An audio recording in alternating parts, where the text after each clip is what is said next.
Hello and welcome to the Grand Line Review, your source for everything One Piece. And today, we are seeking balance. As recently on the Grand Line Review, we explored the top 10 highest known bounties in the series. It involved a lot of difficult to say numbers, as well as very well known individuals throughout the world. However, today we need to acknowledge the other side of that coin, of which the denizens of YouTube almost never grant any attention to, which are the lowest known bounties in the series. And to be perfectly honest with you, I find this to be a much more exciting list, because you can more or less predict, if not flat out know, who the highest bounty holders are, but asking for the lowest? Well, apart from one or two that you would know off the top of your head, it may be a tricky exercise, and that is the thrill of it. Before we examine our lowest earners though, this list has to have a couple of extra criteria applied to it. Firstly is that joke bounties are inadmissible, and what I mean by that is something like Mikio Ito, who is a quote-unquote character in the series / real-life figure, who is worth a mighty 1 million yen. Stuff like that we're going to ignore, but in addition to that, all bounty holders on this list must be canon, because there is a dark sea full of filler bounty holders, all of whom are most certainly disappointments to their parents due to their staggeringly low numbers. But with that out of the way, let's begin.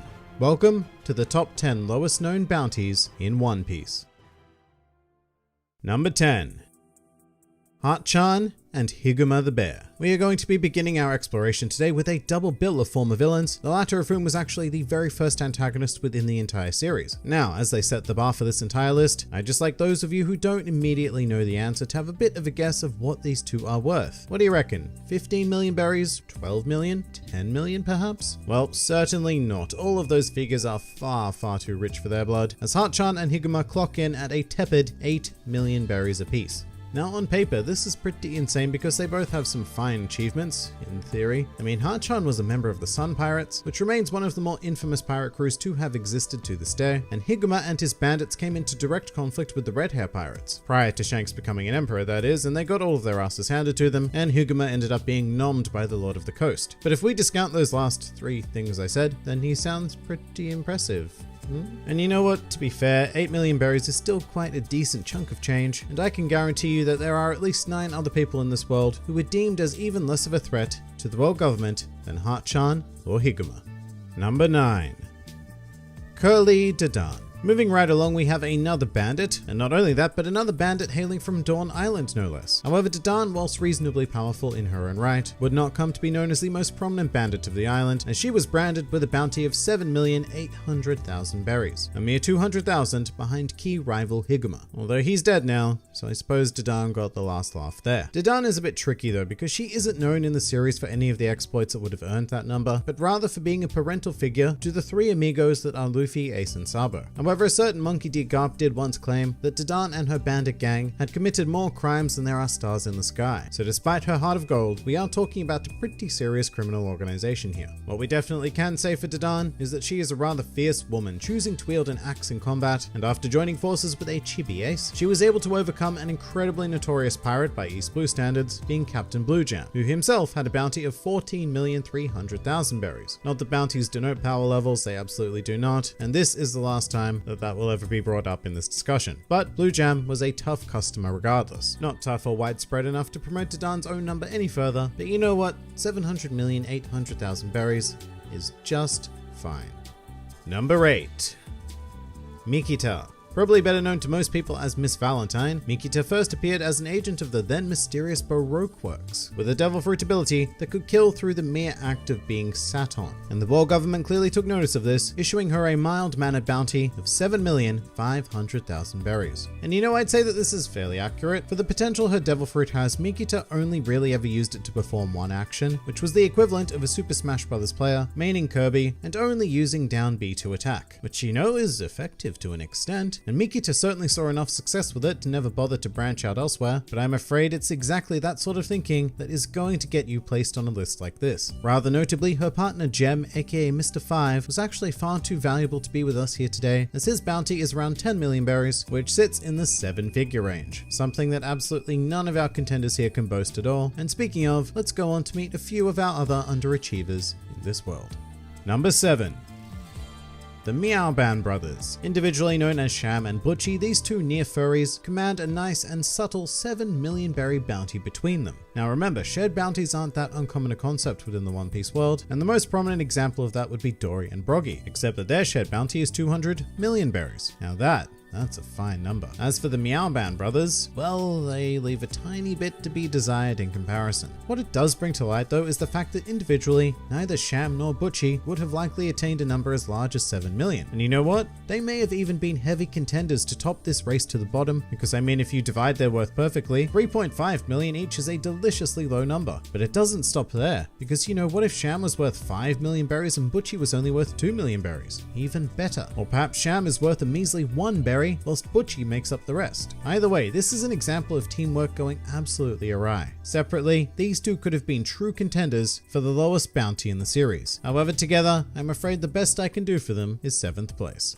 Number 6. Chew.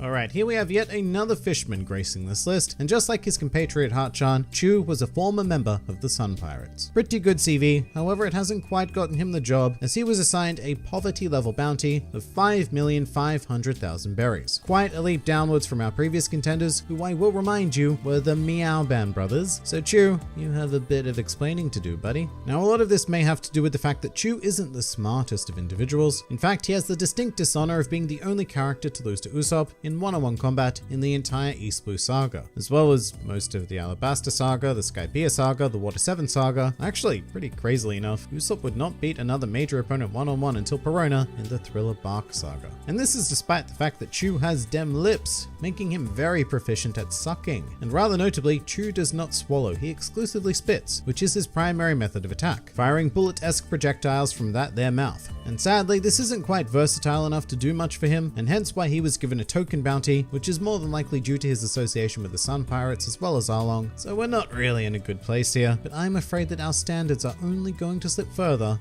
on this list. Number 5.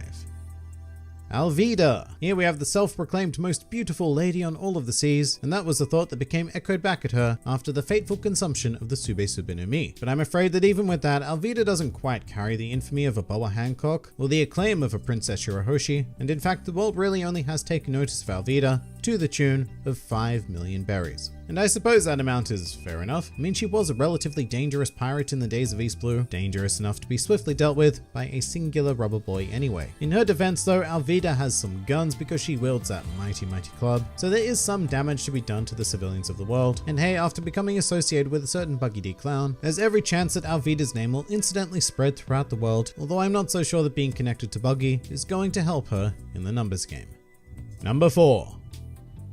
Porchemi. So if you don't remember Porchemi, I don't necessarily blame you, but he appeared in Luffy's second flashback as a member of the Blue Jam Pirates, and is no longer with us in this world actually, but while he was, he commanded an incredible bounty of 3,400,000 berries. 8, that's a low number. It's actually almost embarrassing for a fully grown adult to be considered such a featherweight to the world, but when we take a close look at Porchemi's CV, it's pretty easy to see why, because he only seems to be dangerous to one sliver of the population, which is defenseless children. And so Porchemi's claim to fame was capturing and torturing a very young Monkey D. Luffy, but failing to get any information out of him, and then proceeding to get beaten up by 2 other children as a result. Even his Captain Blue Jam was so sufficiently ashamed of this human being that he promptly disposed of him after learning of the latest in what could only have been a long streak of failure.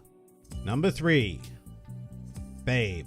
Better known to most of you as Mr. 4, Babe is actually quite a surprise appearance to me because he was very high up in the Baroque Works rankings, and his bounty of 3,200,000 berries doesn't necessarily initially reflect that. I mean, his partner Miss Merry Christmas had a bounty of 14 million berries, which is far too excessive for this list, and as stated before, even his immediate underclassman Mr. 5 was worth 10 million. So what did Babe do wrong? Well, it may have something to do with the fact that he is more or less completely useless on his own. I mean, he has one hell of a mean swing, which is reflected in his name, which is taken from Babe Ruth, but without a dog cannon and a pushy mole woman, I'm not entirely sure what Babe would be able to accomplish. He's quite possibly the least intelligent character within the entire series, and in fact he actually seems genuinely incapable of thinking for himself. So in terms of being a threat to the world government, I actually think that Babe would probably join the Marines if someone asked him to, and let him into it, or the Revolutionary Army, or any faction. It just so happened that on this occasion he ended up being a pirate with some fine bat skills, and a lifelong dream of becoming a pizza boy. And yes, I'm serious about that last part, that is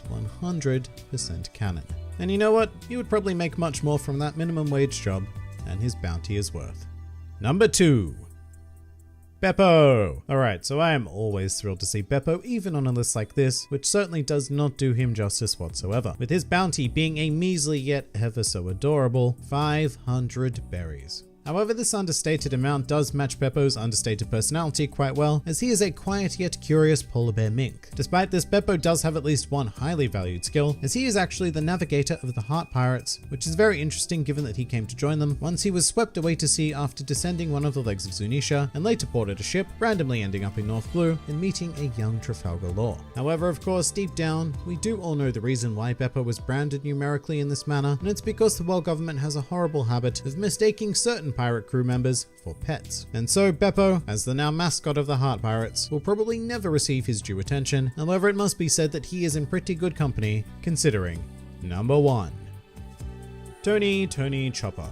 Alright, so I don't think there was a single person not expecting our wonderful reindeer friend to top this list here today, as his bounty of 100, I repeat 100 berries, is quite widespread knowledge due to him being a member of the Straw Hats. And of course it's for the exact same reason as Beppo, which is that Chopper has always been seen as an adorable pet of the Straw Hat Pirates. So much so that when the fake Straw Hats made their way into the world, they came equipped with their own Chopper pet impersonator just for that extra solid piece of authenticity. I mean, come on, can you even tell which one is the real Chopper in this picture? I certainly can't. Now, it does also need to be said that while Chopper is the resounding victor of today's list, he could have won an even greater victory if his bounty had not been increased to 100 berries from his initial number of 50 berries. So really, nobody else ever had a chance. However, due to the fact that Chopper is a primary protagonist, it is entirely possible that a day may come where he becomes so infamous that the world government has no choice but to recognize him for the threat that he really is. However, as things stand currently, Sir Chopper, I have no choice but to crown you as the lowest known bounty in One Piece.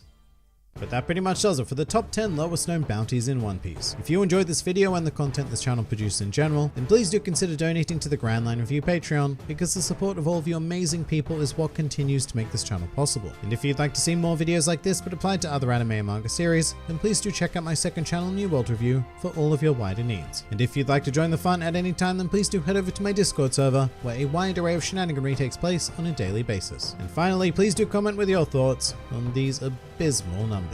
This has been the Grand Line Review, and I'll see you next time.